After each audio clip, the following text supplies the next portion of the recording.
And a very good afternoon to you, and welcome here to Parnell Park for the Glen Dimplex All-Ireland Senior Camogie Championship Group 2 Round 3 encounter between Dublin and Wexford. My name is Killian Whelan, and between now and in and around 3:30 we will be bringing you the best of the action in what promises to be a cracking encounter between two sides that have really got to know each other over the last while, and definitely Dublin and Wexford are two camogie counties that I've got to know an awful lot in the last number of weeks, whether it was at minor, senior or intermediate level.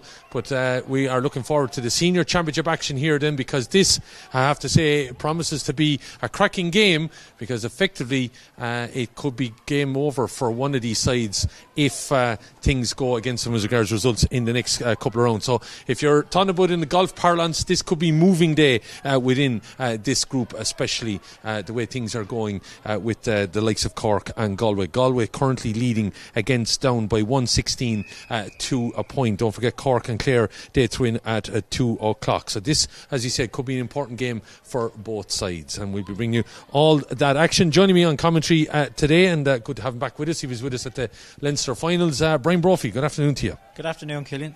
Brian, as I mentioned, this is potential for a moving day as such within this group. A very important game for both Dublin and Wexford here. Yes, Killian, I think when this group was initially drawn, I think both teams would have looked at this game as being a pivotal game within the group. Cork and Galway, obviously the top two teams, I think most people would think on paper, and Dublin and Wexford would have been both eyeing the third spot. Look, they'd be looking to go higher as well, but I think this game has been on both their radars for a long time. And we have the news though as well, and we'll give you the teams in just a minute though. It's a disappointment for Wexford in the fact that they've lost Ciara O'Connor, such a pivotal player for them, a phenomenal scoring record in the league. I think I tallied up around 543 or something like that. Had a very good first game against Cork.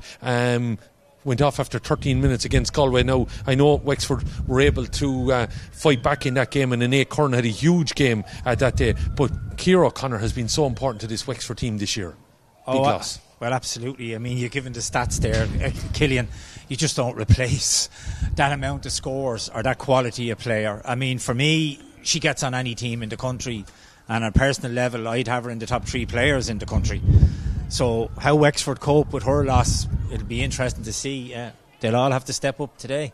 Well, let's give you the teams, and we'll start with Dublin, who of course are without one of their main target individuals. She's a goal scorer, of course, and that is Aisling O'Neill. Aisling suffered a hamstring injury and is going to be gone for a number of weeks, so she's a bit of a loss. We'll talk about Brian in a minute about her and how important she might be to have found the back of the onion sack for this Dublin team. But Dublin unchanged from the side that's listed in the programme. So Jamie Gorman of Lucan Sarsfields in goal, Abby Ryan of Crumlin, Emma O'Byrne of Good Counsel Liffey Gales, and Zoe Couch of St Oliver Plunkett's Owen Rua. It's Claire Gannon of St Jude's, Aisling Marr of St Vincent's, and Kerry Finnegan of Fog Celtic. At centre field, it's Niamh Gannon of St Jude's and Gabby Couch of St Oliver Plunkett's Owen Rua. In the half forward line, Aoife McCarney of Lucan Sarsfield, Sinead Nolan of St Jude's, and Elise Jemison Murphy of Nafina will be out on the left wing.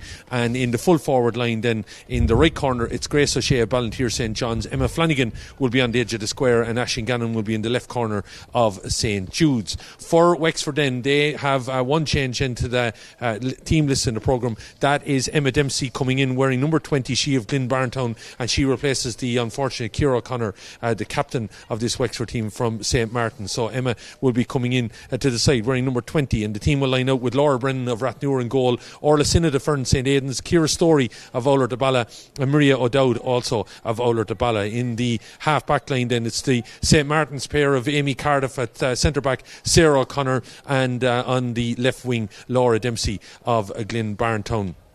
In the centre field then, it's Shelley Keogh of Owler de Balla along with Emma Dempsey of Glyn Barntown. It's Sinead Curran, who had a fantastic day the last minute free against Galway, scoring 1-8 in total. Sinead did from Owler de Balla. Chloe Fox had a fine game as well, also against Galway, scoring 1-2. She of St Martin's will be on the 40, and out on her left hand side will be Kate Kerwin of Halfway House Clody. And in the full forward line then, in the right corner, it's Emma Tompkins of Kilrush, Joanne Dillon of Rathgarrogue Cushinstown, and then in the left corner it will be Linda Bulger of St. Martin. So we have the Dempseys, we have the O'Connors still involved, of course. The three sisters now have been so unfortunate with ACLs over the year, and there's Ciara now adding to that list. And of course we have the names of O'Connors and Stories and Dempseys, famed names down around Wexford part of this Camogie setup here today. Brian, we see the two teams getting in the huddle. We will have Oran Naveen here. Man in the middle is John Dermody, well experienced official, of course, from Westmeath. But just a word on Aisling O'Neill, a loss to Dublin, isn't she? Oh, absolute massive loss. One of the best young inside forwards in the game. Obviously showed it against Kilkenny in the Leinster final. Big loss for Dublin. As we pause for Oran Naveen.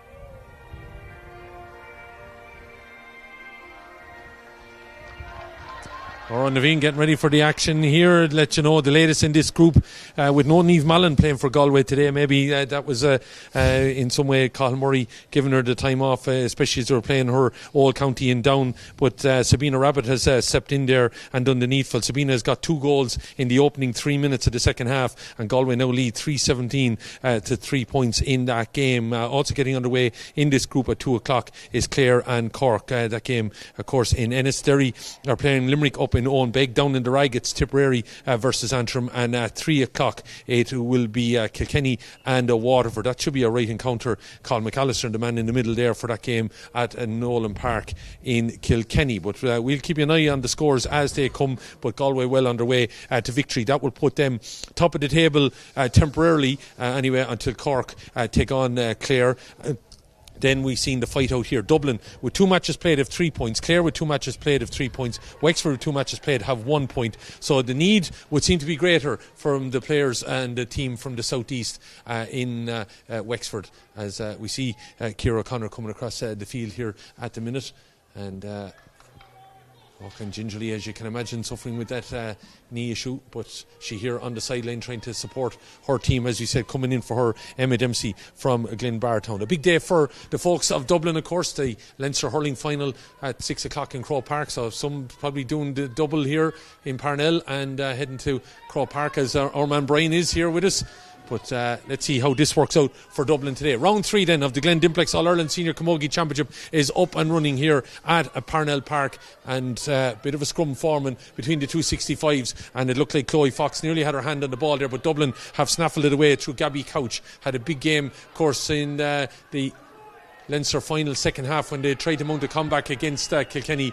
As overplaying the ball there is Judge Josefa McKerney, and it's going to be a free for Wexford. Wexford will have a breeze kind of coming from the dressing room. It's going diagonally across the pitch here at Parnell Park from the dressing room down to our left hand side. Donecarney Church, as you might see as the camera pans around shortly, but Sarah Connor standing over this now, going to launch it long with the breeze somewhat cutting across the ball, dropping it in, and that's maybe the effect of the breeze. It's gone all the way through and came up off the ground there, and Amy Gorman had to be careful to be able to knock that ball out, but Wexford had turned it over as Chloe Fox sent it back in. And it's all the way to the back of the net. What a start. Just Amy Gorman threw up the hand there. It just seemed to come at her so quickly with the wind and the breeze, whatever way it cut across, and to the back of the net, just got through her hand. Yeah, through her hand, Killian. The breeze is fairly strong. Look, she just mistimed it. Yeah, just as he said, maybe the hand's a bit cold or whatever, in regards to not being in the game too long, and a ball coming in at the pace that was sent in by Chloe Fox. I imagine Chloe was going for the point. It dropped short, and it's through the hand and into the back of the net. 90 seconds gone then, and it's a goal for Wexford. as we see the matchups taking place here now. It looks like Emma Dempsey. If you see that, Brian, don't be afraid to cut in and see here. Well, it looks like Aisling Maher is sweeping for Dublin. So both teams are playing with a spare one. So two inside at the moment. Aisling is sweeping for Dublin. I'm trying to see when it settles here who's taking up the same position for Wexford. Side, yeah, that's what it seems to be, as you said. Emma Dempsey has moved into a half-forward position, and ball is played back here then by Wexford, Amy Cardiff. So they're getting off to the start here that Colin Sunderland would have only dreamt of, I would imagine, with the goal coming in the early stages here, down towards Aisling Maher, and you really don't want to be giving Aisling Maher time on the ball today and knocking it into the space where she will just mop it up. But Wexford have cut it off there. Kate Curran looking to give it to Emma Tompkins, but elects to go further down along the line, and it's an A. Curran who got that 1-8 the last day, flicks it across. Wexford going to have a shot over on that tight enough angle. Umpire is going to wave it wide there. Chance kind of bigging, and again, you know, Wexford seem to, Brian, have come up here with a bit of a mission. They're really chomping at the bit here in the early stages. Yeah, they're definitely up for it. They have the ball getting fast in. Is on the move. Just wide. Yeah, Grace O'Shea, though. We know the space and the pace that she has. Got the goal, of course, in that league final down in Carlow. Dropping the ball in. That'll show you again the breeze. The ball breaks. Another shot off there, but it's Emma Flanagan nearly got a swing at. She did get the swing at it, but I think the attentions of cornerback there, Murray O'Dowd, put her off, and it's a ball going to come out now with Wexford looking to unleash Tompkins over on the far side. Ball overruns her down. It's going to get forward here all the way to Anae Curran. It looks like she's one of the players inside. Shelley Keogh up there as well, trying to get in on the knee foot. Wexford have turned it over. Tompkins looking to get inside. Aisling Maher shrugs her off, loses control of the ball, falls to her knees, trying to roll, lift it in. Maher is in there trying to take it away, and she does, and do a very good job. Aisling uses her strength to be able to break out from that ball, taking it on now into Chloe Fox, sidesteps her with attention coming in from Emma Tompkins. Maher still has time though to knock it up along the wing, looking for a little bit of movement here out of Elise Jemison Murphy. Ball goes further on though. It's going to be taken on here by Aisling Gannon, who came on against Kilkenny in the Leinster final and definitely nearly turned the game in Dublin's favour. All too little too late. Ball is knocked out there by Laura Brennan, asking a lot of her centre back to be able to get on that. Got to be careful here now, Wexford. Sarah O'Connor trying to go down in that ball, but she's been helped out back there, I think, by Story. Ball is lost on the ground. Referee though has seen a foul, and it's going to be a free out, and Wexford are just a little bit nervous back there. Yeah, very nervous back there. A lot of foostering. Killian really should have had that ball cleaned up and cleared away, but that was actually a very good chance for Emma Flanagan. She missed the pull on it, and good chance of a goal for Dublin. Galway have kicked on again. They've another goal gone to the back of the down net there, so they are mounting up and taking an opportunity here that I would imagine Ailish O'Reilly with the latest one. Ailish, we know, has the goal-keeping capabilities. She's got 2-1 today. Sabina Rabbit has got 2-4. Niamh McPeak carried Dolan in with 3 points. Niamh Kilkenny has got a point there as well that I can just see. Orla McGrath with the points as well. So if Cathal Murray is kind of thinking if that group got tight, scoring difference might make the difference with them between themselves and Cork. Well, he is they're notching up the scores today at 4-20 to 3 points. It's a goal here is the opening stages that came from Wexford's centre forward Chloe Fox, who was going for the point, but the ball just came in at such pace that it got away from Amy Gorman over her shoulder and into the net as the ball breaks there, flicked away by Zoe Couch, being helped out and charging forward here now with our Dublin with Niamh Gannon. Gannon did very well to keep control of that ball at tight quarters, getting it on here to Aoife McKerney. McKerney gets away now in a bit of space, trying to drop it in towards the dressing room end. Looks like the umpires like it. That's a fine score from Aoife McKerney. She threatened it about 2 minutes ago, Brian. She was hooked that time. She wasn't going to be hooked this time. No, great score for Aoife McKerney on the run. Took it up along the right hand side and put it straight between the posts. Straight between the posts. It's Derry a point, Limerick no score. Tip 2 points to no score up against Antrim. And those the early scores that we have coming from the 2 o'clock games. John Dermody spotted a foul, and it's going to be a free in. And Ciara Story not overly happy with whatever John Dermody is saying there. She's still arguing the toss with him. Yeah, I didn't actually see myself, Killian, what happened there. She took the short puck out now. She went with it, and it must be for travelling. I must have felt that something was amiss anyway. So it's Aisling Maher, and you'd fancy Aisling. By my calculations, I think notched up around 4 points in both games so far. We know her dead ball capabilities and seems to be revelling in the role that she's playing at the moment this year, Brian. Yeah, complete change of role from her. She normally the leader of the attack, and now she's at the pivot of the defence at 6. Actually standing over this now, although this part of the field quite well, I would imagine, and knocks that ball fairly nonchalantly over the bar, and that goal essentially wiped out now by Dublin with their last 2 scores. As Laura Brennan gives a little bit of a nod which side of the field it's going to. It looks like it's going to come over underneath us here as we're high up in the TV gantry, Parnell Park. Fantastic view of the pitch and every player. We're right on the halfway line. One of the best views that you can have for a match in the country is the ball played in by Wexford's Kate Kerwin. Looking to get this ball on now. Here's an A. Curran. Got a goal the last day. Gets another little flick on, but the Wexford defence got to be, or the Dublin defence got to be careful there. Shelley Keogh was coming onto that ball. Wexford now, though, doing a lot of pressure on the Dublin backs. Turning right and then left was Kate Kerwin, dropping it in. Tight to that upright, but it's gone to the right and wide. I thought it was over, but it just drifted. Oh, Kate Kerwin. Just with breeze is actually fairly strong, Killian, in favour of Wexford. You could see on that last puck out, you know, the impact that it is having, and the ground is hard too once it lands. Yeah, it is having a kick. Yeah, amazing that, well, a few weeks dry that we have had. We mightn't have had the greatest of heat, but the dry weather has definitely seen a lot of pitches dry out. When you can think of what way the shape they were in late April. Ball gets across, and somehow she was Kerry Finnegan able to get down and get that ball into her grasp, but the referee says she's overplayed the ball, and you had fancy Wexford now to have a shot off at this. Who will stand over this? That's the third free in 8 minutes, Killian, he's given for travelling. So I John think the is girls obviously picking up on that today. He's picking up on it today. The girls will have to be aware. Looks like Anea Curran. She's been told she can bring it forward. Anea was quite happy to have a knock at it, but the linesman on the far side. So Anea Curran, as we said, got 1-8 the last day, and it was a last minute gasp free against Galway that turned that game completely on its head to get a draw down in Enniscorthy, and she knocks it towards the uprights. It's up and over the bar. Anea Curran has her first point of the day, and it comes here after 9 minutes. It's the Glen Dimplex All-Ireland Senior Camogie Championship Group 2 Round 3 encounter between Dublin and Wexford. The repeat of the Division 1B League final that Dublin came out on top on. It was a game that toed and froed and could have went either way, but Dublin eventually were the ones that powered over the line that day in Carlow. Is knocking this ball on now, and a charge on by Dublin up in that corner. McKerney trying to get in that direction again, being helped up by Niamh Gannon, and Gannon took it on and was chopped down, and it's going to be a free that is Aisling Maher going to walk up all the distance to. She is, especially playing against the wind, Killian. I think she'll take her time.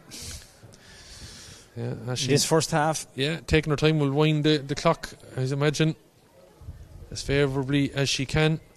4:20 to 3 points, and lay the score Galway and down. It's a goal to 1 goal and a point here to 2 points.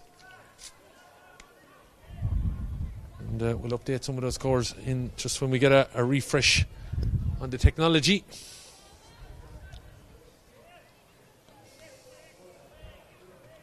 Aisling then standing over this. 4:22 to 4 now. Galway over down.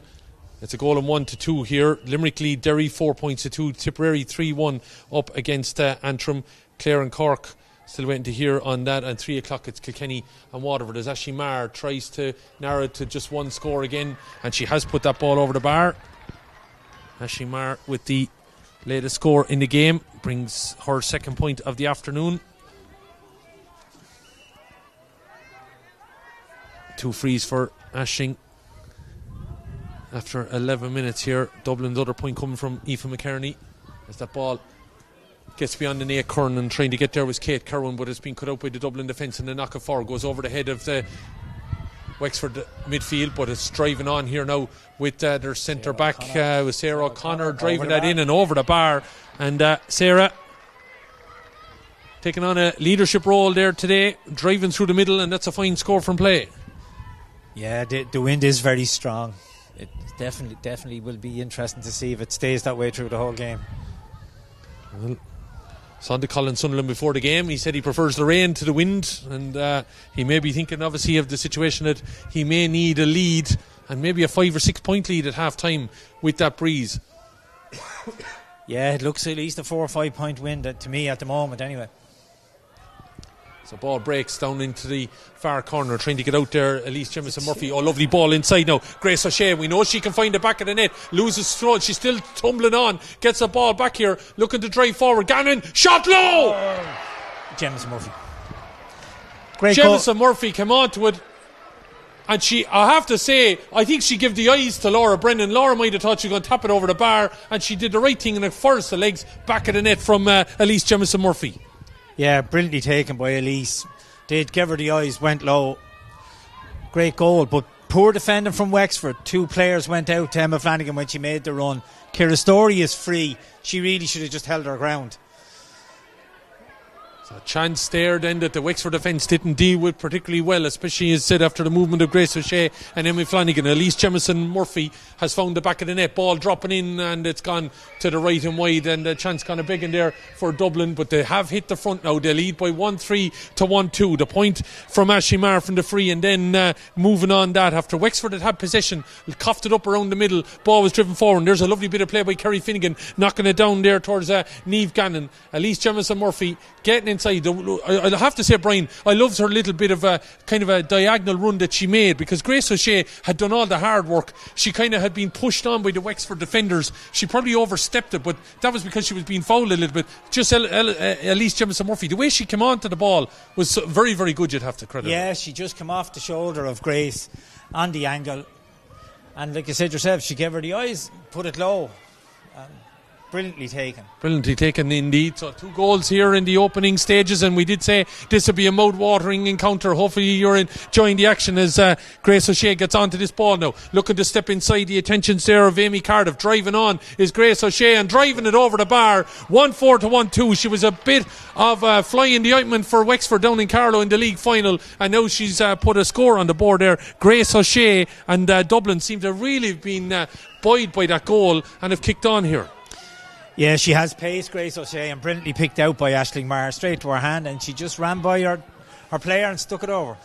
Getting inside there, and Wexford now might have a little problem that they've got to sort out, but they're coming charging down their own end, and here's a ball inside. Shelley Keogh, as she often did for Ola de Bala, driving forward. Keogh still going, battling it in, but the goalkeeper came out. It was just, she got away from her, I think. She wanted to take it on her right. Once she went to the left, it just gave a little time for the Dublin defence to get in around her, crowded out of it. Great opportunity. Great opportunity. Look, the goal all ends up, but well smothered by Eva O'Gorman, and Dublin managed to tidy it up. Amy Gorman then getting back here, but here's Keogh going to settle and tap it over the bar. Could have been another goal opportunity, but Shelley Keogh has got that point for Wexford, and maybe a little bit to settle them down. After 15 minutes though, cracking encounter here in the Glen Dimplex All-Ireland Senior Camogie Championship. 120 years of Camogie this year, and we are settling with a fine game here in our third round of the championship in Group 2, as the ball is knocked up along the wing and coming across there, Sarah O'Connor to knock it out over the line, and it is 1-4 to 1-3. I think there's going to be plenty of goals in this game, Brian. Yeah, it's really gone end to end, like you said. 1-4 to 1-3. We're not even a quarter of an hour in, end to end. There looks to be goals there on both sides. Even though both teams are playing with an extra player at the back, they're getting bypassed. Yeah. Ashley Marno sitting in that pocket at the moment. She's the spare player back there, as that ball is knocked up into the corner now. Looking to get a Nay Kern on this ball. Didn't win the race and was kept in play there, I think, by Nay. She did it well. Right scrum happening over on the far side, and John Dermody quite happy to let the play continue. Wexford though have been stolen at that ball by Ashley Marr. She got in there. Shelley Keogh trying to get in and do the needful to stop Dublin come out with it, but she mistimed that challenge, and Dublin still building out with it. But Wexford have turned it over again, this time with Kay Kerwin giving it back out here. Shot coming in, it's travelling long and high, and it's gone out though to the left and wide. Chance kind of begging for Wexford, and that would have levelled the game up here after 16 minutes. It is right ding-dong battle here at the minute. Yeah, ding-dong end to end. I'm just watching Aisling Marr there. She's moving a little bit gingerly. I wonder, did she pick up a little bit of a knock in play there at the minute? So she is just maybe coming out into the top of the D there at the minute. Just off camera, we can't see her, but she is, as Brian rightly said, seems to be just maybe taking time to get air back in the lungs, possibly, as the ball, she's going to cover her full back here now at the minute, as that ball though breaks away. And done well by Emma O'Byrne there. Lost eye of the ball for a minute, but the ball is broken out in the way of Sinead Nolan. Sinead got 2 points the last day, 3 or 4 times trying to get that ball up, and she didn't do it. Wexford player trying to steal in there and win it back. John Dermody allowing the play to continue. Trying to dig it out is Anae Curran. Trying to get in there as well was Linda Bulger. Ball is still on the ground. Wexford and Dublin battling out. Gabby Couch in there, as you can imagine she so often would. Ball is with Dempsey. Dempsey loses that ball when Dublin comes straight onto it. Looked like a charge there by Sinead. Yeah, she did, Killian. Yeah. Unfortunately. No question about that. Sinead Nolan was just so anxious to get out. It's going to be card by the looks of things, is it? That would see. John Dermody is saying that there was the shoulder into the front, so that he is considering that to be robust play, and it's a yellow card for Sinead Nolan here after 18 minutes of play in the Glen Dimplex All-Ireland Senior Camogie Championship, and it is Group 2, Round 3. So standing over this, Anae Curran with already a point after 9 minutes. Anae stands over this now for her second opportunity. Send it to that far end, and has the breeze taken enough of it? No, it hasn't. Unfortunately, he's taken it away from the goal. And that's, you have to say, with the breeze with them, they have to be chances you're taking, Brian. Yeah, exactly, Killian. I think she played for the breeze. It didn't take it in. And Wexford can ill afford to be missing them.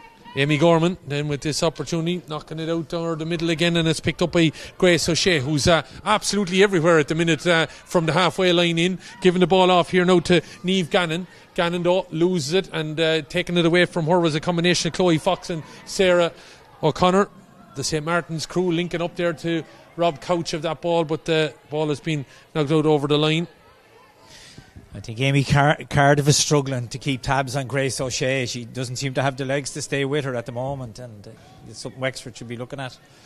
Galway 5-24, down 4 points, 1-4 to 1-3 here. Limerick lead Derry 7 points to 3, Tip 6 points to 2 up on Antrim, and Kilkenny and Waterford follow at 3 o'clock. Just trying to dial in the score from Clare and Cork. That game in Ennis as the ball comes in from the far side, dropping in. Brennan got to be careful. And it's gone out to wide, but I thought it hit off her, off the hurl of Laura Brennan. And umpire is waving it wide. Maybe Laura Brennan, we thought, didn't get the touch. The umpire and the referee are quite happy with that decision. I thought she did. I think Wexford have gotten away with one myself. But there you go. That's the chances that are gone a begging as the ball goes down to the far side. Then Emma Tompkins driving on this ball, has a player inside, goes to flick it on. Is it Shelley Keogh? She's made it all the way forward. Keogh, lovely little dinky ball inside, chance for Kate Kerwin. Kerwin hits the deck. Referee's going to give a penalty. What a lovely bit of play by Shelley Keogh. Yeah, great run from Emma Tompkins, popped it to Shelley Keogh, who then popped it inside, and it was Kate Kerwin driving forward Kate there. Kerwin, yeah. But the bit of play by pulled down from behind. The bit of play by Shelley Keogh to bounce the ball into the ground, into the hand of Kate Kerwin, and Kerwin then, just as she was about to strike. Be very interesting if it should have been a 45 for Dublin, because straight from that puck out now we have a penalty the other end of the field. Absolutely, yeah. Might be able to see that back later on. So it's Laura Brennan, I think, that's made her way all the way up here. Can get no updates at the minute across social media from either the Clare or Camogie Twitter accounts, which is very unusual as regards that game in Ennis. But 1-4 to 1-3 it is here. 20 minutes gone, and the referee is just telling the players the situation. Now they've changed the penalty taker, have they? Well, they sent Laura Brennan up, and now she's heading back, and it's Anae Curran who seems to be stepping up to take it. Stepped across, so it's a change. Whatever that was about. So Anae Curran coming up to this. So driving it, high off the crossbar. Ball is batted back in. Curran's going to get there. Anae Curran is with it again. Look at the drive forward. Flicks the ball out here to the side. Emma Dempsey trying to get onto it. Lovely control by Dempsey. Hits the deck. Has a shot off, and it's Gorman. Loses control of the ball. Still in there. Everyone 6 and 7. It's like hot potato. Aisling Maher settling on this. Giving it out here to Kerry Finnegan, and a let off for Dublin. Absolutely a let off for Dublin, and the umpteen penalty this year, Killian, I've seen not converted. Everybody seems to hit them high. They never seem to go low for the goal. It's like, I'll get a point if I don't get the goal. Sarah O'Connor, though, makes up for it, I suppose, in some way. Her second long-range point up and over the bar. 22 minutes gone here, and we've nearly seen it all. It's 1-4 apiece. Penalty off the crossbar. But I will say one thing. I don't think Anne Curran looked comfortable coming over to take that. No, but they sent Laura Brennan up. So obviously somebody then made a call to change it. So referee spots a throw ball there, and it remains 1-4 apiece. But I just think Anne may not have been in the mindset for it, because Laura Brennan was up, she was standing over the ball, and the next thing, things changed. Laura was sent back. I just don't think Anne was completely settled taking that, and as you said, Brian, caught it a bit too high, hit the crossbar and bounced back out, and eventually was cleared by Dublin. 22 minutes gone. The Glen Dimplex All-Ireland Senior Camogie Championship. It's Group 2, Round 3, and it is 1-4 apiece here. The main thing for me, Killian, is why do you send your goalkeeper up? She's not going to take it. Yeah.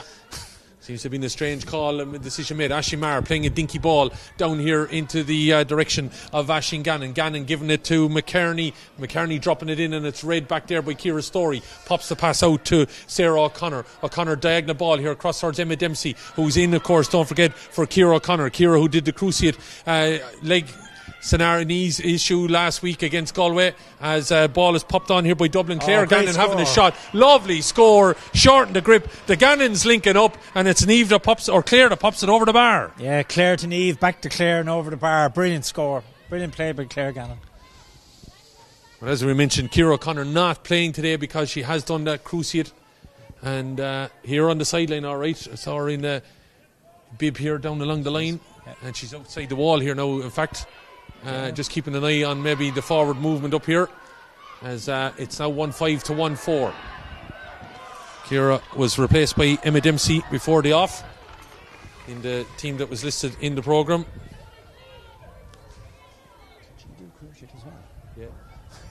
Yeah, just as you're talking about that, yeah, Jodie Couch of Dublin, of course, she down here with running the water at the minute, but also has ear contact with whoever's up in the stand, keeping an eye on things. But Jodie, yeah, she did her cruciate, yeah, and has had the operation, and it's good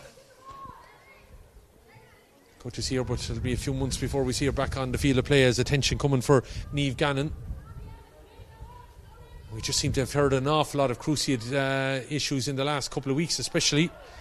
It seemed to have been a thing that we thought had been, well, I wouldn't say ever dealt with, but definitely a rise in the cruciates in the last couple of weeks again. As this ball breaks here, Amy Cardiff, as you said, having a battle with Grace O'Shea, and she's come out on top on that one, but Dublin have intercepted the ball with Gabby Couch looking to drive on, slalom left and right, gets inside Ciara Story, popping the ball off here. It's going to be Elise Jemison Murphy who got the goal after 12 minutes. She's got a point here after 25, and she's pushed Dublin back out again in front by 2 points here. Yeah, well taken. She could have popped again, and Emma Flanagan could have been in, but she decided to take the point. A bird in the hand, I suppose, especially against the wind. And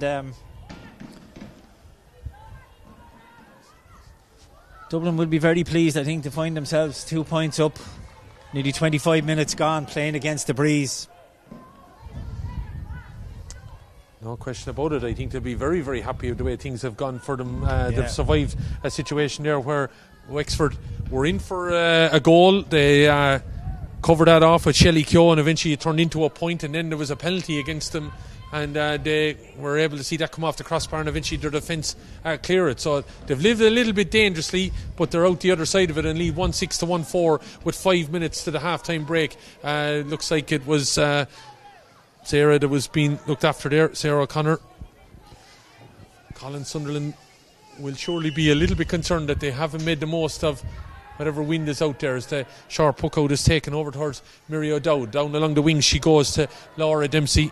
Emma, of course, on the field of play, as we said, replacing Ciara O'Connor. Ball drops in, but it's Aisling Maher, so it's nearly one sweeper to the other as the ball is dropped back down there. O'Connor goes up for that ball with Laura Dempsey on the break, as back to her corner back.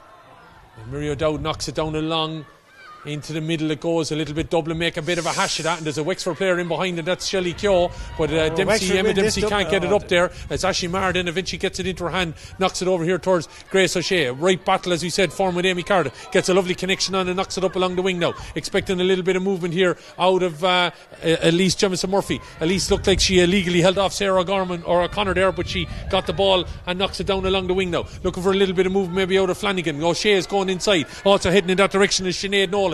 Looking to skip around though is Emma Flanagan. Going to have a knock at that ball, but Ciara Story put the stick in there and eventually kicks it out.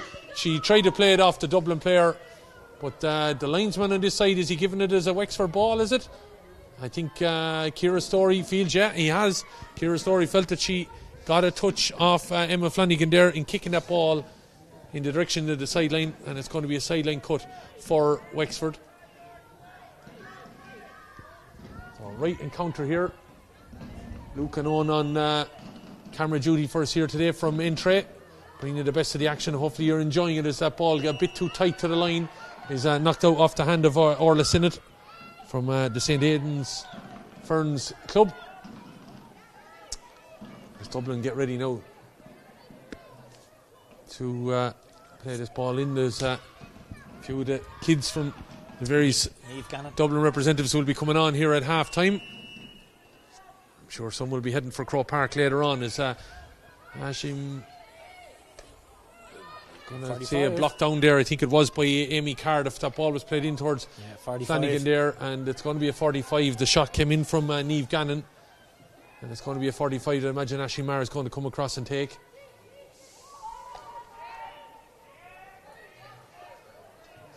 After a fairly tenacious 22-3 minutes, the last few minutes have been a bit stop-start. It's taken a bit of pep out of the game.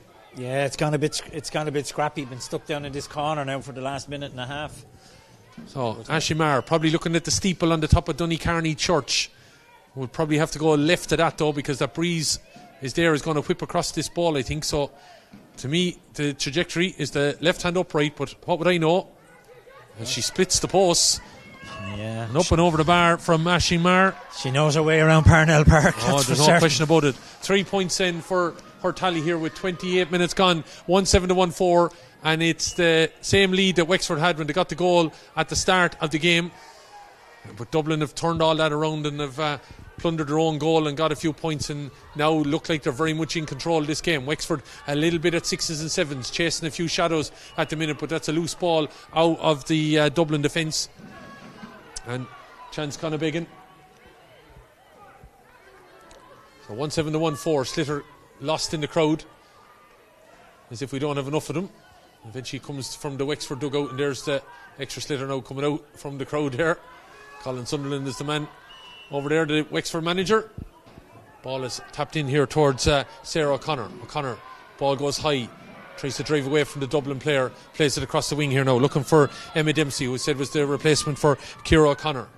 Ball back in the hands of Wexford with Miri O'Dowd, giving it back to Emma Dempsey, driving it on the Glen Barntown player, looking to drive it towards the post. It'll be a fine score if she puts it over. I think it's too tight to that right hand upright. No. And again, just goes to show you that diagonal breeze is taking the ball away from the post, Brian. Yeah, she really needed to be favouring the left hand post, and breeze just took it away, and a bad wide really. So 30 minutes gone then of the action. Dublin comfortable at 1-7 to 1-4. Wexford looking with Shelley Keogh. Ball falls on the ground there, trying to be digging it out as well as Kate Kerwin. Dublin in there as well, looked like digging it out with Gabby Couch. Ball is broken out of the back of the ruck, and it looked like purple and gold jersey had it. Still on the ground now, and it looks like Dublin were favouring it getting out, but Shelley Keogh spotted and she got in there well. Advantage, is he playing John Dermody, or is he going to call it back? He's calling it back because he feels there's no advantage, and Anae Kern will stand over this, you'd imagine, 65 metres out with the breeze. She's had one, missed one, and she also saw the penalty come back off the crossbar. She's leaving this to Sarah O'Connor. Looks like she's going to step forward to hit. Already has 2 from play.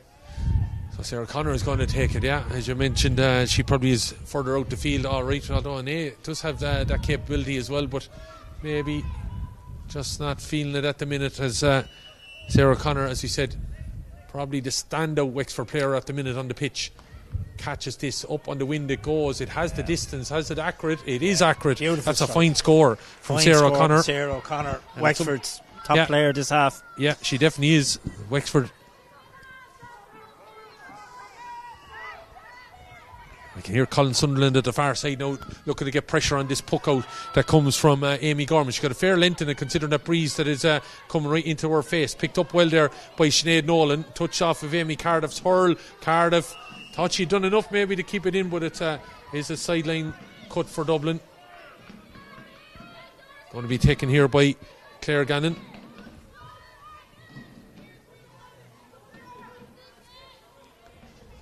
So Wexford needed to get possession, you would feel, maybe just to give them another little shot in the arm before half time here. They're 2 points down. Ball comes off of was it Cardiff? No, it was Laura Dempsey that time. Nails on the scoreboard 1-7 to 1-5. 32 minutes gone. They said imagine the time, can't be a whole lot left here.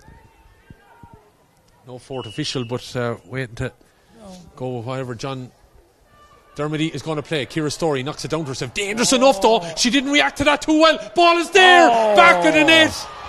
It's a heartbreak for Wexford just before the half-time break.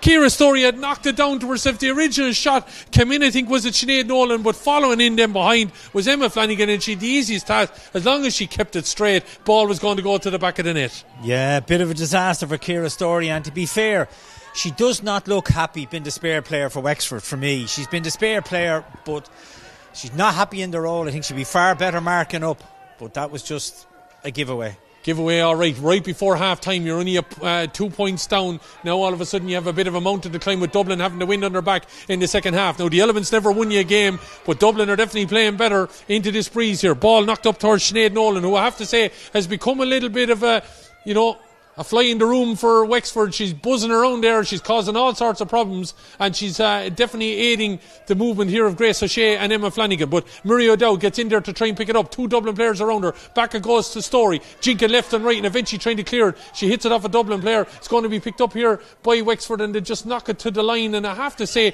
they look a little bit disjointed back there, Brian. Oh yeah, they're in 6s and 7s. Absolutely at the back, Wexford. I think it's really knocked their confidence, and I think half time might be as well for them now, and they sort things out. Colin Sutherland has a bit of work to do. John Dermody asking the players to come back away from the sideline cut. Claire Gannon knocking it down, but it's the Wexford player that's there. And the blow. To be able to turn, he's about to blow the half-time whistle, I would say, as ball lands into the grass there. Kerry Finnegan. So there you have it, 2-7 to 1-5. It started so favourably, Brian, for Wexford, getting a goal after 90 seconds, and a ball in by Chloe Fox went all the way to Amy Gorman's net. But Dublin, you have to credit with them, went toe-to-toe then over the next 10 minutes or thereabouts, and eventually, once they got in front, have been able to keep Wexford essentially at arm's length. And now, with I know it's fortuitous, but you take the opportunities when they present themselves, and that Dublin goal has really added a little bit of gloss here to their first half performance. Yeah, it has. Dublin will be more than pleased to be going in 5 points up. What's very interesting for me, it looked like to me that Dublin were the ones setting up with the spare player. Wexford, with the wind, kept Ciara Story back spare, and I don't think she's very happy in the role. And for me, I would have pushed up, and because you're playing with the wind, and it is significant. And look, Dublin took the chances when they were presented to them, and it's a big uphill task now for Wexford in the second half. Yeah, there's no question about it. It is going to be far bigger. They're going to, like Dublin, we talked about Brian tit for tat in the first 15 minutes. It was really, once it went up one end or the other, there was something coming out of it. Dublin seemed to have got to grips with the Wexford forwards that little bit better in the final quarter there. Yeah, they did, especially in the final quarter. The minute from when Wexford missed the penalty, Dublin really have taken over from then till the end of the half. And some very good players. Great score from Claire Gannon, little pop and go, give and go over the bar. Jemison Murphy 1-1. Again, a nice point. And Dublin obviously far the happier team going in at half time. And deservedly ahead. If you're Jerry McQuaid, you're kind of looking at scenarios there along with his management team of more the same. Although the breeze again, I see them out here now in the middle. They're having a chat about it. You're probably not going to change a whole lot of what you're doing ultimately, are you? No, well ultimately, Exactly what I was thinking. If you're Dublin, you're going to stay the same. If you're Wexford now, who kept the player back with the wind, and you're 5 points down you have to come out and play. In a game that you effectively need at to least have to draw or win, I think Wexford have to change now. So I'll be interested to see what Wexford team come out the second half and how they set up. Yeah, it's going to be interesting what Colin Sunderland and his management team do. But if you're Jerry McQuaid and his management that are there in the middle of the park at the moment, I don't know if Luke wants to pick them up on camera. You can see them there. They're having a confab. I'm sure there's something that might necessarily be they're all overly happy with, because I still think there's been a little bit of a scenario where they have been exposed on occasion, but they will be the happier. They've taken the chances when it's come their way, although they have been probably gifted one or two by some of the Wexford defending. We'll see then, as he said, how the second half plays out. That breeze is going to be significant. It's coming from left to right, and Dublin will have it on their back in the second half. Dublin, I'm sure, will be quite happy as well with the spread of the scores that they've had, with Aisling Marr chipping in with 3. Claire Gannon is on her right hand side, has got a point, but it's Elise Jemison Murphy with a goal and a point, Aoife McKerney with a point, Grace O'Shea with a point, and the goal from Emma Flanagan. Spread of scores for Dublin, key I think in so far this lead. They lead by 5 at half time, 2-7 to 1-5. Promises to be a cracking second half, because Wexford are going to have to come out and play. So at half time here in the Glen Dimplex All-Ireland Senior Camogie Championship, it's Group 2 Round 3. It's the hosts Dublin who lead Wexford by 2-7 to 1-5.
And you're welcome back here to Parnell Park. Wexford already back out on the field. We're waiting on Dublin here.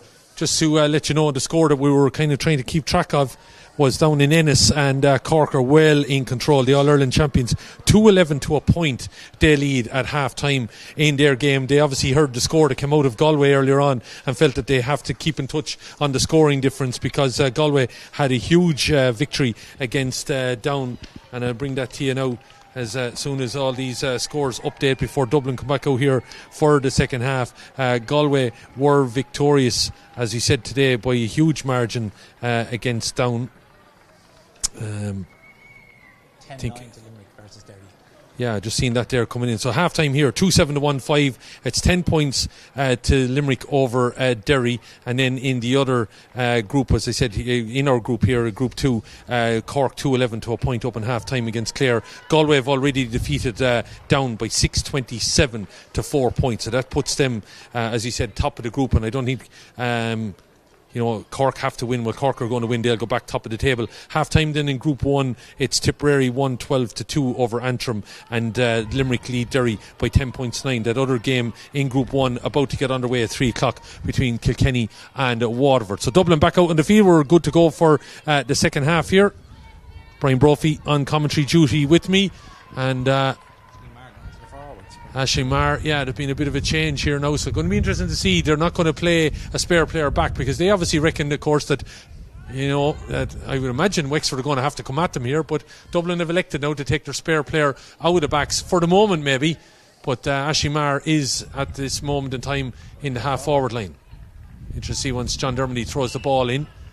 All players have encroached, but John gets on with it. She's drifted back straight away.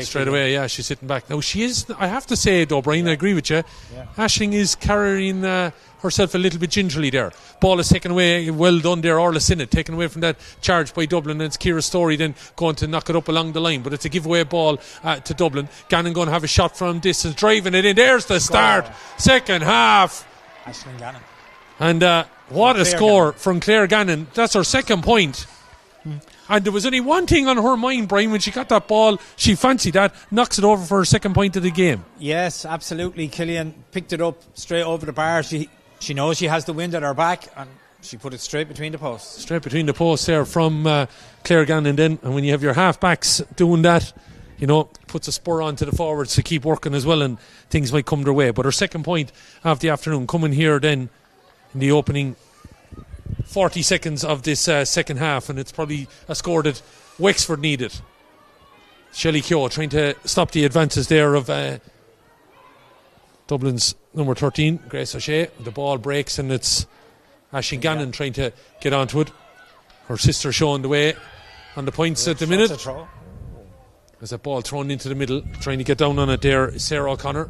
Sarah letting Chloe Fox get away. Chloe got 1-2 against Galway, but apart from her goal in the early stages, it's been well cut off supply line by Dublin there. Shot going to come in here from Aoife McKerney, dropping it in. Oh, look at the ball inside, missed there by Murray O'Dowd, all the way through to Brennan.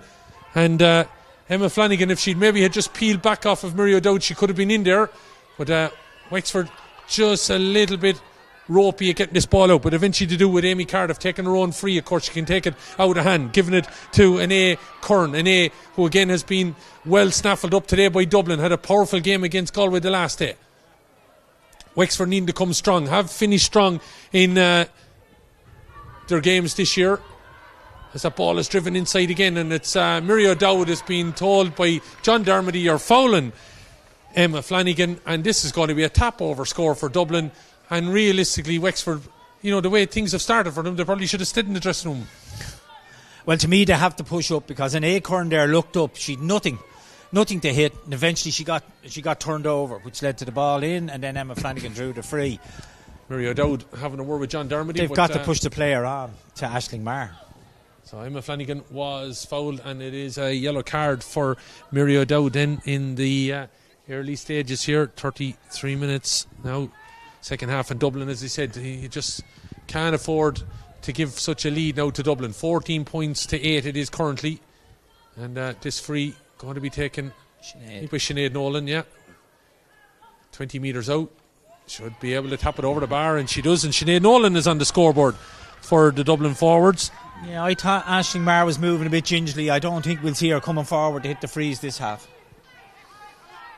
So she was having a chat going in with well-known physio Lauren Guilfoyle, here part of the Dublin physio team, of course, and at half-time. But Aisling did appear for the second half, but she definitely is, as I said, not moving as freely as we have seen her. And I've just noticed her there, Brian, as she runs back to the goal, that left leg, she's pumping this left leg a little bit, so I'm wondering, is it a little bit of a calf or hamstring injury? Yeah, there seems to be some sort of tightness there. She's not moving freely, but she's still out on the field of play anyway at this moment in time. I would think if you're Dublin in the next 10 minutes, Brian, if you still have the same lead, I think you might be substituting her off and giving a break, but we'll wait and see. She's still out on the field. She's down in the goal line now at this moment in stage. It's the other number 6 though that's down injured, and that's Sarah O'Connor, and she got a bit of a knock there as she came forward on that ball, and Sarah is just stretching out her back here at the minute with the physio, making sure she is okay.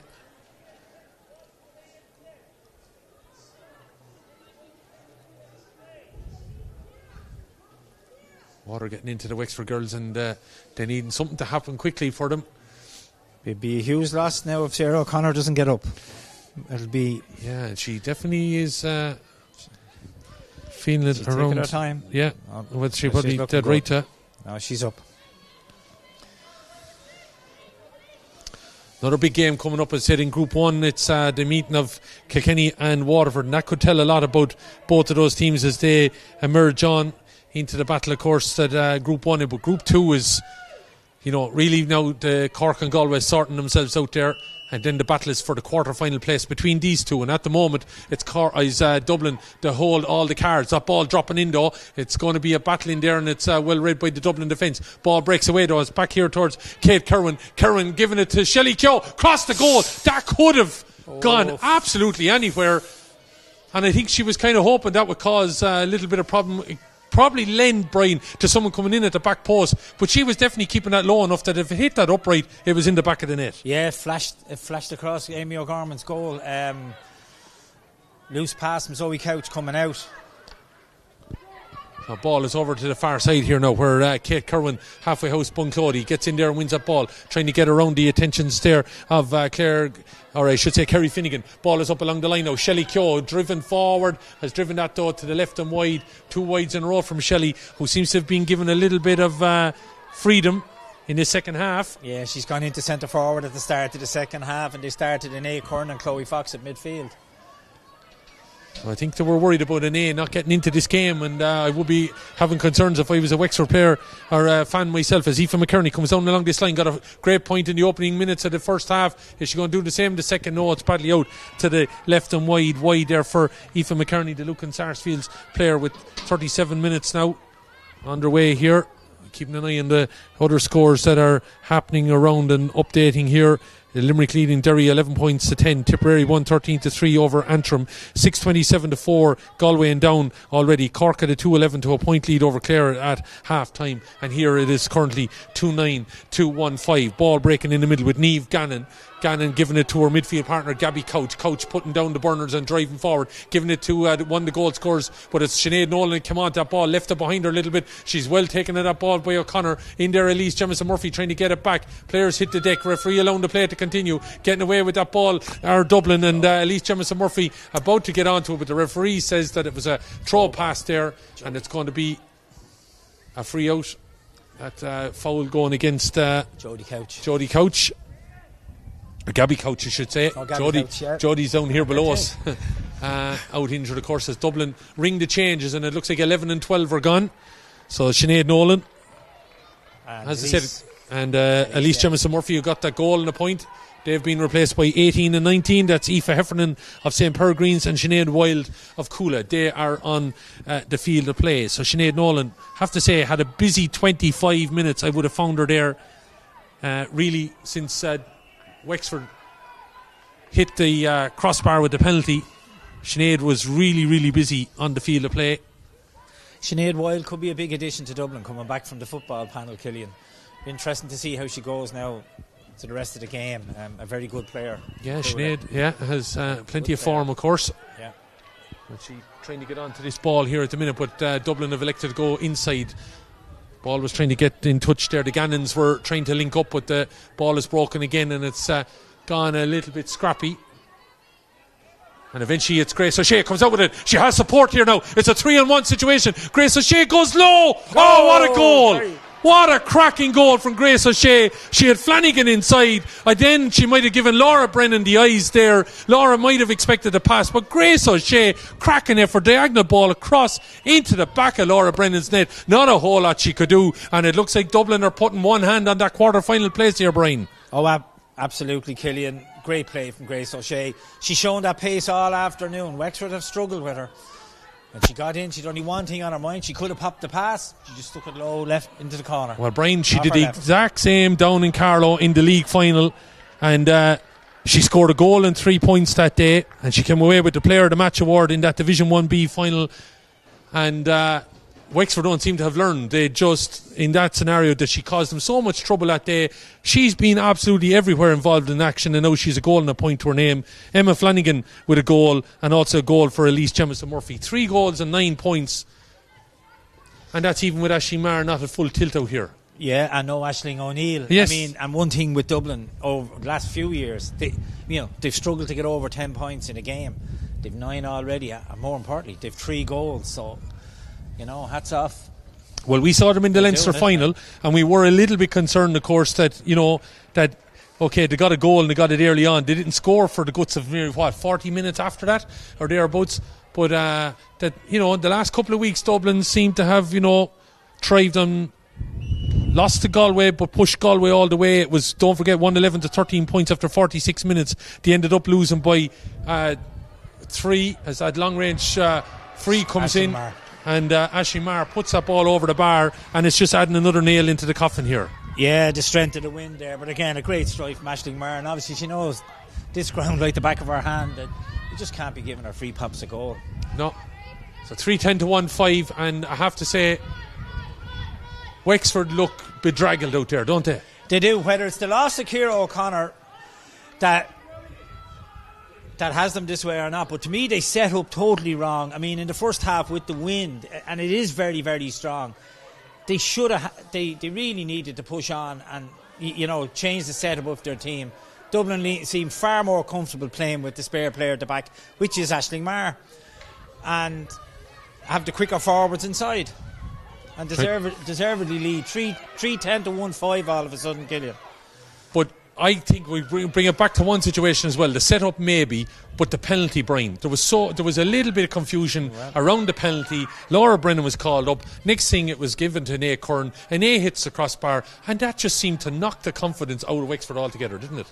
Yes, and it's symptomatic of what we're talking about their setup. I mean, the goalie comes to the length of the field, and then she's sent back. These things are normally discussed beforehand, and it's clear who's taking and who's doing what. But look, maybe there's a good reason for it. Aisling Gannon, the only forward for Dublin, on the scoreboard yet. Oh, they're in the back of the net again. Now she's corrected that. All of a sudden, it's like Christmas here for Dublin. Goals coming aplenty, presents coming as well, and Aisling Gannon has added her name on the scoreboard. So all of Dublin's forwards have scored, and 4 of them have got goals. So Aisling Gannon with a fine effort there. She wasn't thinking of passing it. That was going to go low, and I know it maybe helped in by Laura Brennan a little bit, but it's a goal for Aisling Gannon here. Well, the Camogie girls are certainly showing the hurlers the way to go here in Parnell Park today. Just burst through Aisling Gannon, one thing on her mind. Bang, back of the net. But Wexford do look. Well, Colin Sumner now and his men struggling. To be brutally honest with it. Yeah, Wexford are all over the shop, I have to say. Just really suffering out there. I think if I'm the Dublin management now, I'm thinking of taking Aisling Maher off, because as I said, she hasn't. She's looking a bit sprightlier, but I think no point in risking, because they've bigger fish to fry. And maybe serve a notice, Brian, their next game, of course, away against Cork. There's opportunity. Emma Flanagan, she's definitely being fouled there by Ciara Story. She drew the foul. It's going to be a handy enough free again here for Aisling Maher. That could have been another goal if she got that ball away to Sinead Wild. Dublin then. putting themselves, as I said, in prime position A, Brian, because Cork are going to win against Clare. That's going to put them on 8 points. Galway have won. They're on 6. Dublin are going to win this. That brings them to 5. Clare are losing. They'll be stay on 3. Wexford will stay on 1. Down are going to be on 0.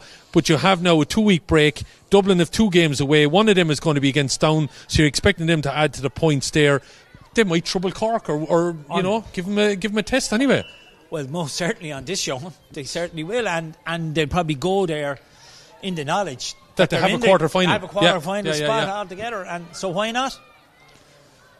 That's why today's game was so important for Wexford, because they've Down and Clare in their last 2 matches, and you would have fancied them getting the full points there. But this game could knock the absolute stuffing out of them here.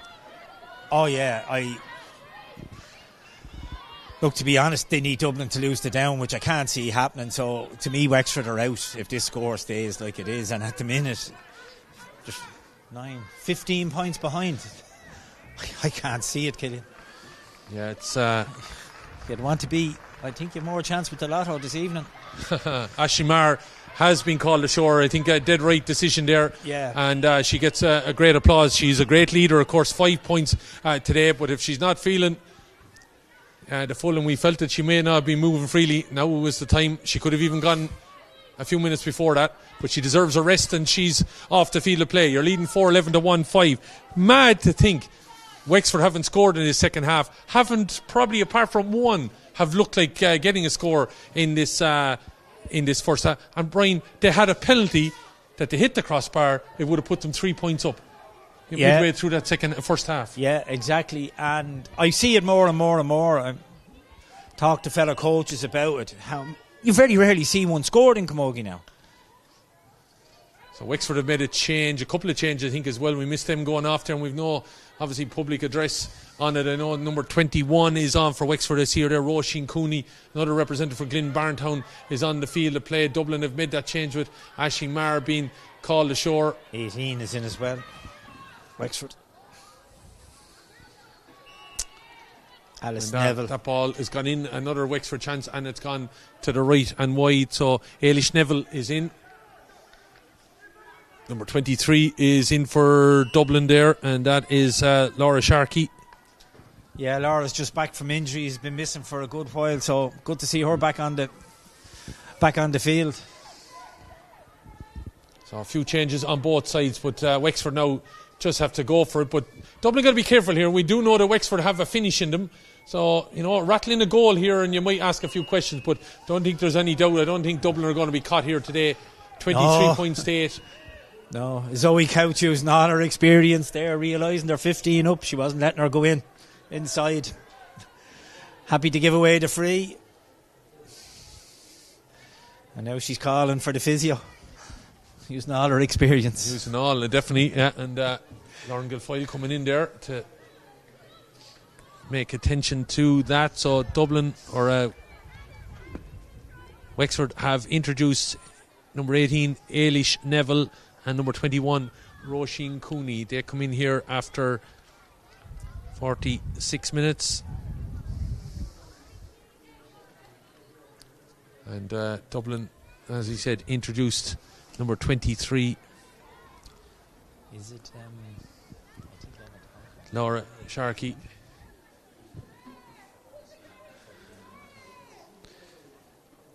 Yeah, Emma. I think it's Emma and Ciara Story have gone. I think that's the. I'm just waiting. Ciara Story's gone in the back line, yeah. Yes. So I think it is in the forwards. It is Emma Tompkins.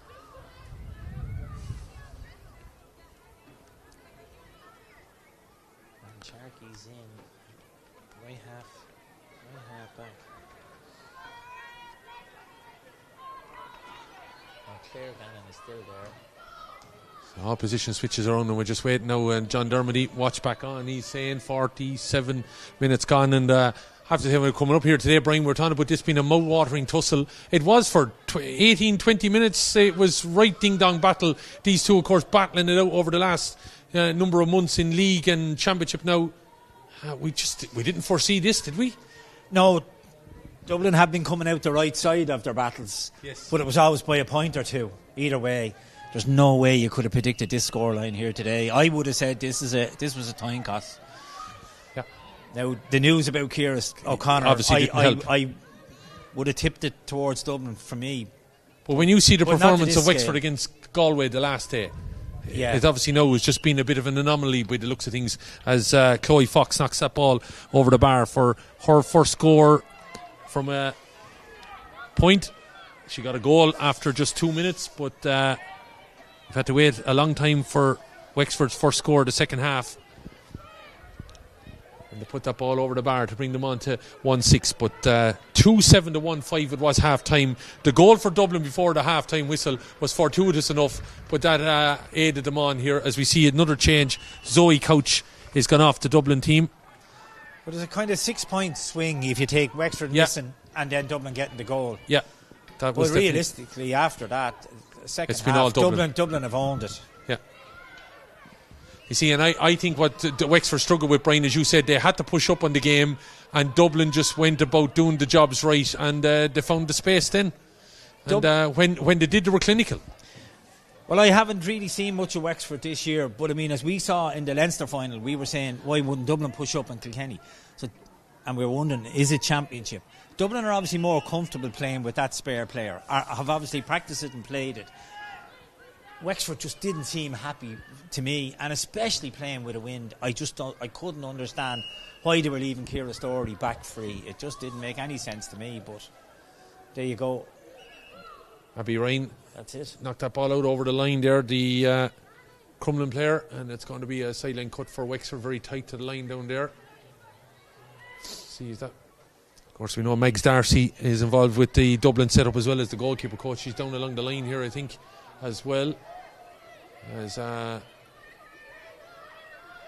was a Wexford ball played in, and it goes out over the line and wide, and that's a terrible giveaway. Yeah, kind of I think sums up that their whole sums up play. Wexford's day. Yeah. Hit the ball straight out over the line, out of play.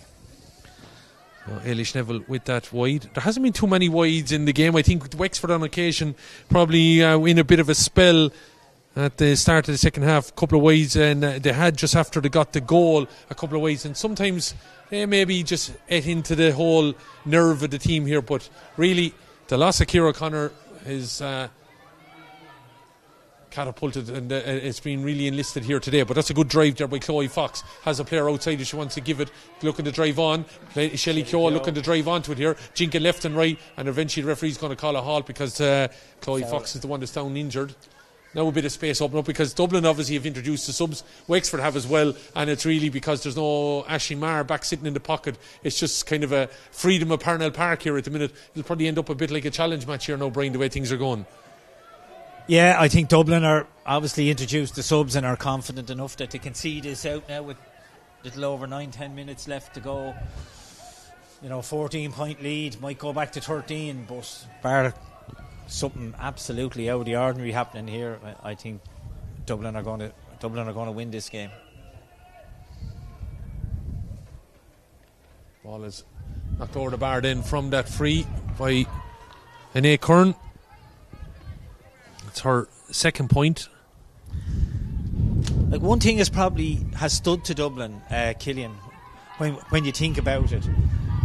They 3 home matches in the group, and all one after another. Yeah. And all here in Parnell Park. So 3 weeks running they've been here. And the perform. Okay, they didn't get the results against Galway, but they got the performance, and they built on that. The following week then against Clare, and then again. So, 3 home matches, and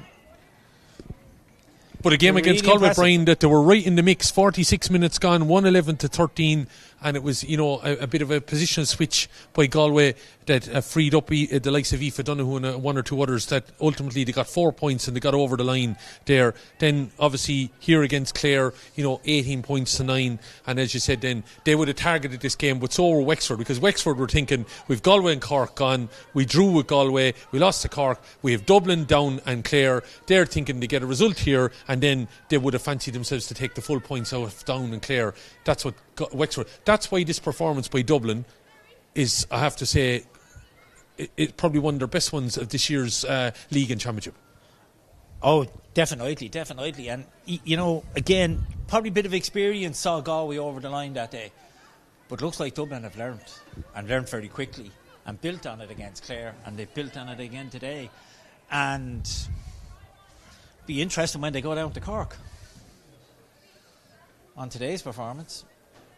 So we just have an injury to Wexford player there, and the physio's linking up to check everything was okay. I think it's is it Shelley Keogh is down at the minute. Just when we have that stop in play, we might just take the camera around the park to just see the switches that are taking place as I give the score update here.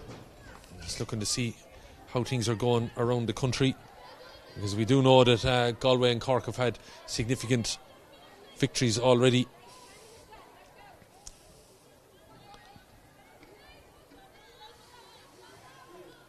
So Dublin, as we know, leading here by 4-11 to 1-7 in Group 2.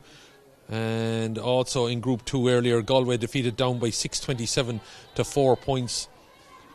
Looking at then Group 1, I'll get you the Cork and Clare one in just a minute. Group 1 then lay the scores. Derry leading Limerick 15 points to 13. Tipperary 117 to 5 points over Antrim, and Waterford leading the early stages against Kilkenny there by 3 points to no score. Just not getting a feed, as we said, in from, for some reason, from Clare and Cork, but we will try and get that score there in a minute. Grace O'Shea, who's been, as you said, one of those standout players, playing the ball inside. Flanagan, Laura Brennan's got to be alert, comes out, hits off her shin. Flanagan's in all over this, ball is going to be knocked away. Dublin with another chance. Flanagan hits the deck, thought she got a shove in the back there. Referee didn't see anything wrong with it. Ball is still anybody's. The Wexford defence, though, look like they have done enough. I think Emma Flanagan might feel she might have got a nudge in the back there, as Wexford eventually come out from the back here.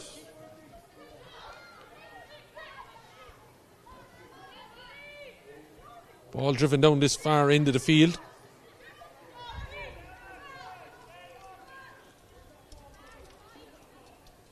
So it looks like we won't have a score update from Ennis, but Cork were well in control there, so you can imagine they are going to take the points in that game. Just nobody doing live score updates from it. 4-11 to 1-7. Well ahead of Antrim, 117 to 3.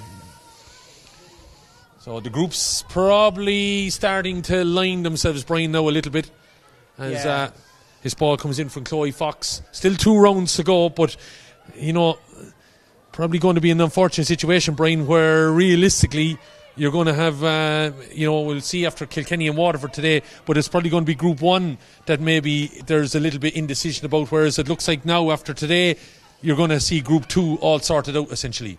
Yeah, well, if Waterford do happen to beat Kilkenny, Kilkenny's last match is Tipperary, so that could decide the 1, 2, 3. Yeah. If Kilkenny win today, I think you'll see Waterford in 3. Though if the Derry result holds up, they'll have 2 wins, and effectively then we'll have Waterford and Kilkenny to try and get a result. That would be, and that's a fair achievement for Derry, considering all early intermediate champions coming up to senior, getting 2 victories. That would be some achievement. It would absolutely be some achievement, and they've got some great, as I well know myself, some great young players to come through from 16 up. Derry are coming. So down led the way. Antrim kind of looked like they followed. Things went wrong for them this year a bit with Antrim, and now Derry have shown away. But that's a cracking score here from Sinead Wilde. And you were saying she could be a hell of an addition to this Dublin Camogie setup, back from the football. Well, I think that score 4-12 to 1-7. That score there, Killian, shows how much an addition she could be. Yeah, that's absolutely. a fantastic score. Laura Brennan then with the puck out. Laura's had a fairly tumultuous day. Wexford knowing they're probably seeing their senior championship essentially having a part to play in the quarterfinals go out the gap here, because I don't think they're going to be able to close the gap after today. They're going to finish on 1 point after 3 games. They have 2 left. You'd fancy them to take the points, but Dublin, I think, are going to beat down in their last game. Even if they don't beat Cork, that'll get them to 7, and that will see them comfortable. But never say never, of course, as this ball is thrown back, and it looks like it's going to be a free out, because it was a legal pass. And Wexford are grasping the straws here now, Brian. There's very little structure to what they're trying to do, because they're chasing, getting something. And as he said, again, sometimes when you pick up a game, you're expecting an awful lot out of it, and it just hasn't fallen for. I think everybody Wexford would have had this as a very close game. Yeah. Nobody would see one team being 14 points better than the other as we stand. But Dublin fully deserve it. By far and away the better team. And Just an off day at the office. You're going to have to think about a player of the match, Brian. That's going to be I imagine it's going to come from only one side here. But someone that has stood out today. Been all over, busy. As Dublin come on to this. And we will have our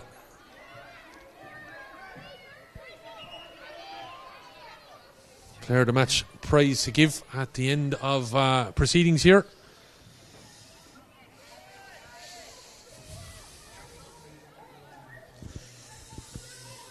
She's worked hard. So she's going off. There goes Gabby Couch, after having a fine, and she getting a great applause from the crowd here as she goes off the field of play. Her time is done. I think at midfield, Gannon and Couch have been ones that have locked down an awful lot of ball here. And she's gone back to sweeper now. Niamh Gannon taking the Ashling Maher role. So Niamh Gannon has gone back in the middle. So a bit of a change in the middle for Dublin in the closing stages here. With trying to see which one the Dublin players come on there. The number as Wexford come charging, looking for something there. It looks like number 17, is it? Yeah. Anya Rafter is on. Anya Rafter, yeah. Anya from Ballyboden. Ballyboden. So then has got a point the last day against Clare. But this is a very, very impressive performance by Dublin. Now, they've probably been helped a little bit by, I have to say, a very disappointing performance by Wexford. That'll just tell you as well. Sarah Connor came up to that, 45, didn't connect with it, hit the ground, and then she missed the follow-up, and Dublin have, those are the kinds of things. I think the heads are just gone, aren't they? Dropped completely here. Yeah, it just sums up the day for Wexford. Nothing has gone right from them, virtually after 5 or 10 minutes. And when you consider after 90 seconds, Chloe Fox bombed in a ball, Brian, I'd say going for the score, and it dropped in through the hand of Amy Gorman into the back of the net, and Wexford got the goal, and it was a fantastic start. And while they got a couple of points, they never really drove on from that, though, did they? No, Dublin came back with the next 2 scores. Yeah. And they never drove on at any stage. And bit now of catchiness out there. Yeah, Chloe Fox, I think, went to try take a quick free, and Claire Gannon might have come across her as she did. I think she took the opportunity, I think, to let out her frustrations there, Chloe Fox. Yes, she was only a couple of yards away, but she lifted it and hit it. Yeah. I think it's just frustration from Chloe at this stage. Yeah, you're dead right, yeah. So, going to be a little bit of additional time. I think we're hearing the physio down here that there's going to be 7 additional minutes. I think John, he could do us all a favour maybe in both teams and cut half of that, but the ball driven in there by O'Connor. This ball is still there for Wexford. Looking to spin around and have a shot at it, but the Dublin backs are getting in there. All over, ball again, and another one sent away point blank there at Amy Gorman. 3 shots off by Wexford and all repelled. Yeah, great defending by Dublin, and it just shows their attitude to the game. Right, I think we've been told there's 6 or 7 minutes extra injury time, but they're absolutely brilliant. Claire Gannon, yeah. Claire Gannon again, putting her body on the line. Claire Gannon again, yeah. She's going to be in the running for our player of the match, I think, as well. Gabby Couch, Niamh Gannon. Yeah, you could pick, 1 or 2 of the forwards, but they've been replaced. Grace O'Shea has to be considered in the mix. Probably a player that stood out for Wexford would be someone like Shelley Keogh. Sarah O'Connor. Yeah. Another 3 from free. Yeah. Wexford's best player for me. It's Grace O'Shea again. Grace O'Shea is stepping inside. The attention's there, but dropping that ball in. We were bigging her up to put the ball over the bar. She's got a goal and a point here. Emma Flanagan got a goal. Aisling Gannon got a goal and a point for Elise Jemison Murphy. Point for Sinead Nolan, a point for Aoife McCartney. And 5 points for Aisling Gannon. There was also a point for Claire Gannon. So they've had a fair sweep of scores as that ball is sent in. What a score! Sinead Wilde has got 2 cracking scores, one on the left, one on the right. And as you rightly said, Brian, could be a huge shot in the arm to this team going forward. Well, I tell you, if you see 2 points like that in Croke Park tonight, Killian, you'll be doing very well. Absolutely brilliant from Sinead Wilde. Talk about tight to that right hand upright. Yeah, I can see herself establishing herself on this team. 4-13 to 1-8. Niamh Gannon pirouetting out of the tackle there. As I said, has had a really big game, middle of the field there today. Dublin looking to get forward. Kerry Finnegan releasing that ball, dropping into the corner, but asking an awful lot of the forwards there. Poor ball from Laura Sharkey. Well played by Kerry Finnegan. Popped it to her, but really a poor pass from Laura. As he said, this game petered out on a glorious day in Parnell Park, but cool as you can imagine the past week, been quite dry in this part of the world. Sunshine, but temperatures definitely for June, I would say, down by at least 5 or 6 degrees. As ball breaks again, and there's Wild again. Snafflin, could this be our third point? One. This is some subsidy. Off the upright. Again, we were bigging it up, but it might break. Flanagan trying to get there and get in front of the Wexford defender that's in there as well, Clodagh Jackman. Clodagh being brought up, of course, from the intermediate setup, and would have been heavily involved, of course, this year. But that ball has been adjudged going to be a free out. And as he said, Dublin establishing themselves now in a situation where they are in that quarter-final place. They won't be caught unless something dramatic happens against Cork and Down, and Wexford get the results against Down and Clare. So Dublin will find themselves on 5 points. So Cork are going to go at 8, Galway are on 6, Dublin will be on 5, then it's Clare on 3, Wexford on 1, and Down with nothing. So Dublin would have to fail to win their 2 matches, or one of the 2 matches, and Wexford would have to win both of theirs, but sure, then it's come down to head-to-head and everything like that, and it's still going to be Dublin that get over the line with good the scoring average as well. Good point there from Joanne Dillon right at the end of the game, but really, too little too late. They should have had more ball like that into her during the game. Yeah, again we go back to looking at setup. The missed penalty, there was a few minutes there, Brian, again, we're going back looking at my notes here. An Acorn had a wide on an expected free that you would have put over. Then there was confusion around the penalty. An A, who didn't look completely comfortable on 21 minutes, comes over, hits it off the crossbar, and Dublin subsequently then got a point, I think, off of that, and got a goal then before half-time. That spell there for Wexford, that maybe 3 or 4 minutes where they probably should have been expected to have a goal and a point additional onto their score, and it didn't happen for them, and they just seemed to lose all sorts of confidence after that. Yeah, look, at that stage you thought they were going ahead. They end up going in 5 points down. And with the breeze the way it is, it was always going to be a hard task. But like Dublin have had such a second half performance. Chance here to put this over the bar, and they'll have scored the same, and just as I speak. So she has to protect the ball and knock it over. Was Niamh Comfort after she missed that opportunity. But Dublin have a chance. If they get a point, they'll have scored the same in the first and the second half. Yeah. Pass moved on there. Sinead Wild getting involved again, but it is Wexford that are back there. 4-13, and the free out it is going to be. So Dublin 2-7 to 1-5 it was at half time. Wexford didn't score in the second half until the 48th minute, I think it was, and at that stage Dublin had 2 extra goals added on. So Wexford have only got 4 points in total in the second half. Yeah. I mean, Dublin, I think at 2-7 had they? Dublin had against it. Yeah.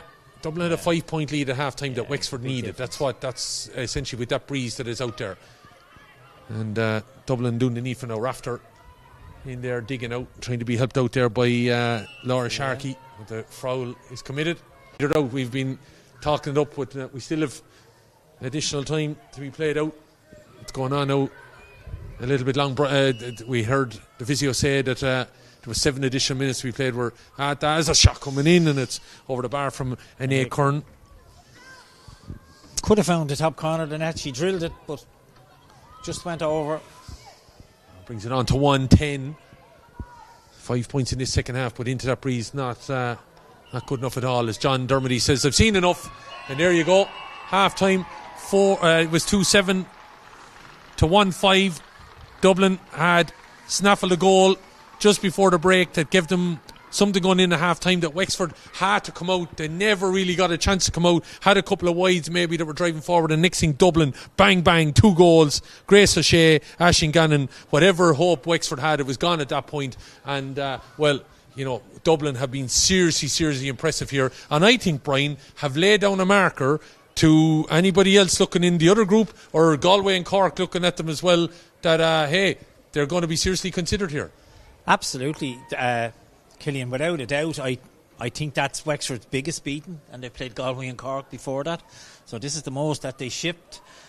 Dublin seriously impressive in the second half, and now can look forward and really go down to Cork and have a right go, because I think, as you said yourself, they'll beat Down, which should put them into the quarterfinals, and they've got a free shot. And potentially still could top the group, because of Galway and Cork have to play each other as well. So we don't know, but look, a great day's work for Dublin, thoroughly deserving of the win. It's onwards and upwards. Wexford, you'd have to say, very disappointing. I know they got very disappointing news before the game, or maybe they probably knew from last week, or certainly during the week, about Ciara O'Connor, but like with any team, it can't be about one player. They just didn't turn up and perform today. Yeah.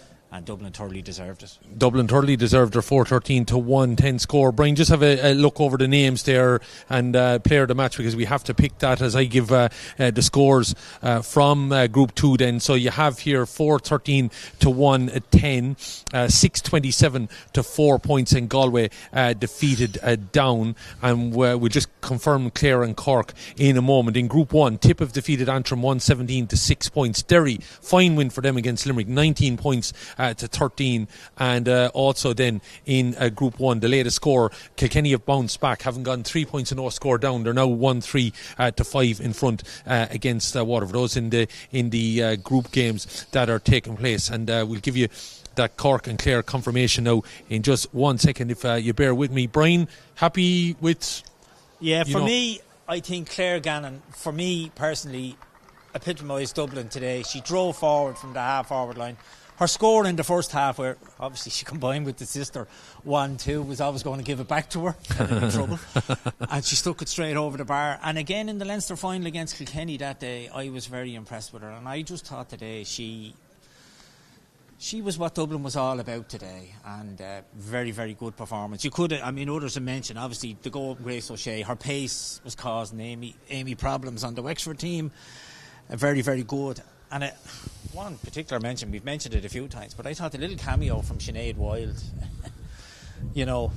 won't go unnoticed by the Dublin management either. Absolutely, yeah. Coming away with a couple of points there. Sinead Wilde putting herself in contention for maybe being considered. As we said, they have away to Cork now in 2 weeks' time, so they have a break, and then it's down away. You'd fancy Dublin would at least get 2 points out of those remaining 2 games. Wexford now, well, they've still 2 games to fight for, and still to maybe keep in contention if in case Dublin do slip up somewhere along the line. They've Down at home, and then they're away to Clare, but they know a situation that if Clare are on 3 points, they don't want to get caught up in any scenario where Down might get a result somewhere and all of a sudden they're looking at a relegation battle or anything like that. So Wexford still have something to fight for, and maybe not gone out of the championship yet, but this has really dented any hope they may have of quarter-final place, because Dublin now on to 5 points. So Cork have won against Clare by 2-19 to 1-4. Galway defeated Down by 6-27 to 4 points, and Dublin have won here by 4-13 to 1-10. So it's Cork on top with 8, Galway with 6, Dublin with 5, then it's Clare on 3, Wexford on 1, and Down with nothing out of Group 2.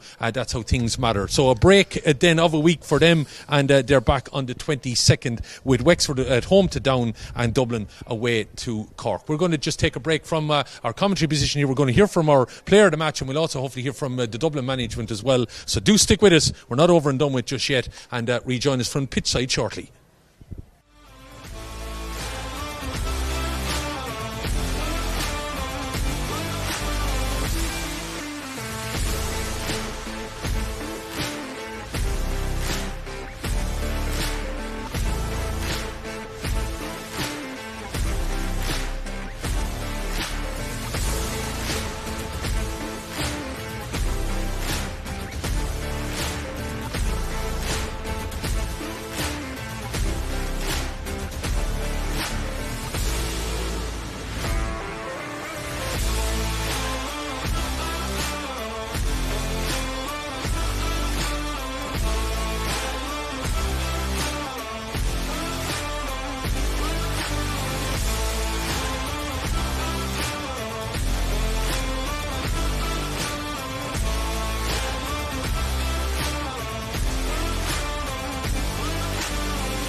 We see Phyllis Breslin giving the presentation to Claire Gannon, who was awarded our player of the match. So well done to Claire. And that presentation just happening here, with thanks to our sponsors Glen Dimplex. So thanks Phyllis, and Claire is going to run over here now to me. You didn't have to run, in fairness to you, Claire. You've been running all game. Oh, Congratulations to you, our player of the match. That must, Claire, go down as one of, in your time with Dublin, one of your all-time best performances nearly. Oh yeah, no, definitely. I mean, coming off like playing the league final, we knew we had a lot more in us. We felt like we didn't get the performance, and then even like playing like Wexford last year to avoid relegation, and now to play them to hopefully get into a quarter final, we just knew we had to put that performance in and work great from the start, and we're just glad that we got over the line there today. Now, Wexford, as you knew, we were going to obviously test you. 90 seconds gone, there's a goal at the back of the net, and all of a sudden you're thinking, oh, this hill has got a little bit steeper. Definitely, and I think like even the years past that we probably would have put our head down and let that affect us and just like shy away from it. But I mean, Ashmar, our captain, she just led us and she said, let's go girls, let's keep going. So I think that worked in our favour to just keep pushing on. We knew we were against the wind in the first half, so we knew that if we kept with them in the first half and just let it go in the second half, then I think that's what we did in the first 10 minutes of the second half, just absolutely went at them. As well, the home advantage for the 3 games. You know, you were right in touch here with Galway with about 10 minutes to go. It was still very much there. A bit of disappointment in that. Do you think that's driven you the last 2 matches then as well? Definitely. I think the belief that we were with Galway for nearly like the whole match, we just knew, look, with Dublin, our work rate and intensity will always get us to fight against those teams. We might not necessarily have the skill, but we're going to make sure every team fights us to the very end. So using that Galway match, we knew we had to get a win against Clare. There was no point, everyone keeps saying we have a good performance unless we get those wins to back it. Now we're on the pitch here, a fairly significant breeze. To go in at half time, I know you got a bit of a fortuitous goal, but that surely gave you a lift knowing that the wind, and I know it never won anyone a game, but it gave you a lift, I'm sure, at half time. Definitely, like we knew we had the wind with us, so we wanted to keep pushing, but we didn't again, just want to keep hitting long balls in. We wanted to use the passes, use Ashmar in the back and just work up the scores and use our wing forwards, like the work rate our wing forwards put in to put those tackles in, to just keep pushing forward and use the wind with us. Claire, for yourself now, a little bit of a change in your whole kind of game plan as well. You're chipping in with a couple of scores. Are the sisters getting on to you here a little bit? Definitely, no. I mean, with Ash Gannon, like our assistant, the forward, she's always on to Niamh and I to help score, and you just like, I'm great here playing with Niamh and Ash. They'll tell me when to score. I mean, we're up there shooting with Ash half the time, so it's about time we start getting on the scoreboard with her. Well, I have to say your second point was a top notch.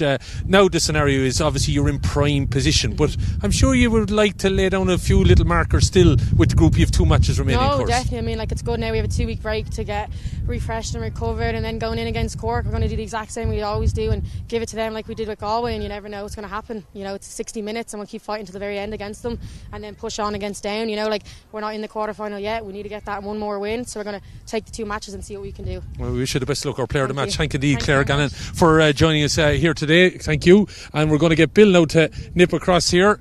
He's had his little supporter as well. Bill, congratulations. Big family moment here, obviously, in the pitch. But I was just saying to Claire there, you've had 3 home matches. Probably the disappointment of the first one. You really have driven on now the last 2, haven't you? Yeah. The performances have kind of almost improved as the year has gone on, which is encouraging. And, different personnel as well. We've had a couple of injuries. Ash O'Neill and Laura Sharkey. Great to see her back in the pitch as well today for the first time. Bad hamstring injury early as well. So it's good to, I suppose, put a performance like that together, and we knew that would be required to beat a team like Wexford, so it's encouraging. Now, I'm coming here, I'm obviously not privy to what's going on inside your camp, but on the outside I'm looking at things and I'm going, Aisling O'Neill's a big loss, who's going to supply the goals? All of a sudden things click today, that must be great for you now with a week off next week, but 2 weeks to kind of go, okay, maybe things are starting to fall into place here. Yeah, definitely, and it's a challenge we put to the other girls as well. We said, look, Ash has done things for us in the past and got us out of holes. Who's going to step up, and I think you saw like it was a good spread of scorers and really, really effective forward line there today, and they were potent. Anytime the ball went in there, it looked like we were dangerous. So it's really encouraging that we see, like you said, the goals haven't been something we've been managing to get a whole pile of, so to put 4 up on the board is brilliant for it. And as well, though, you were coming into this game, I'm sure, with trepidation, because Wexford showing up here today knowing that they've gone toe to toe with Dublin. While ye might have won recent battles with them, there still were going to be a fly in the ointment for ye potentially of that quarter-final place. Absolutely, so this performance then obviously, you must be really buoyed up by this. I mean, look, we pinpointed this game and the Clare game at the start of the year as the 2 must-win games. Galway and Cork would be bonuses in our eyes. Like, we prepared, we wanted to go out, we thought we'd have enough to maybe cause an upset last week. Just fell short, but or week before last. But the Clare game and the Wexford game were always going to be the pivotal games for that third spot in the group, or the second spot even for the group.